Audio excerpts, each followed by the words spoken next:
Hello, my name is Christopher Ian Backlund, and this is a developer's diary for the project Fractured Edge of Reason, which was a game demo built on top of the Lithtech Jupyter engine. I was involved with this project a couple years ago as lead programmer and lead designer. I also did some of the artwork. The basic plot is that you are Stone Malik, an escapee from a local insane asylum who has returned to the city to discover why he was involuntarily committed. He's hunting down his old room, which is the red dot on the compass in the upper right-hand side. This level is about 8 square blocks of city that we modeled out. I'm going to skip ahead a little bit here. This alley is packed with enemies, all searching for you. To start off with, we have a gun here, and I'm going to crouch down. There's actually a stealth system in the game.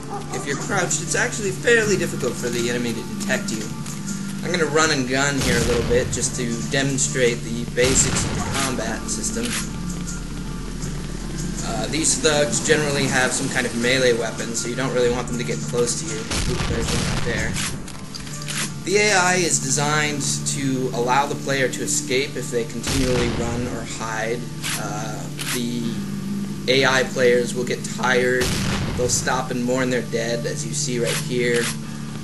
These are all gameplay points that we added to allow the player to escape if necessary. I'm going to search their bodies and take their weapons, and then I'm going to continue following the red dot on the compass up to my objective. The objective is Stone's old room, where he hopes to find some clues to his past. We enter the room and we see there's a couple of pickups here. A creepy poem on the bed, which figures into the plot later. And the phone was ringing, so we answer the phone here, and it triggers a cutscene where Stone has a flashback to his time at the insane asylum. It's after this point that some of the nastier creatures start to come out in the game. Stone vomits up a number of these little evil creatures who scoot off and run around the level. And also the Damu creature is unleashed, which is basically invincible, and the player just kind of has to avoid it. Oh, here it comes. Yeah, it's pretty much the most deadly creature in this demo, and I just died. So I'll reload here. The game has a full save game system. This clip demonstrates kind of how the AI can be very persistent. I'm being chased right now by 2 thugs, and I'm actually not hitting them at all. Okay, there we go. So there's another one following me up the stairs, so I'll run in the hallway and close the door. You can see he kicks open the door, so those kinds of obstacles are really no obstacle for this AI.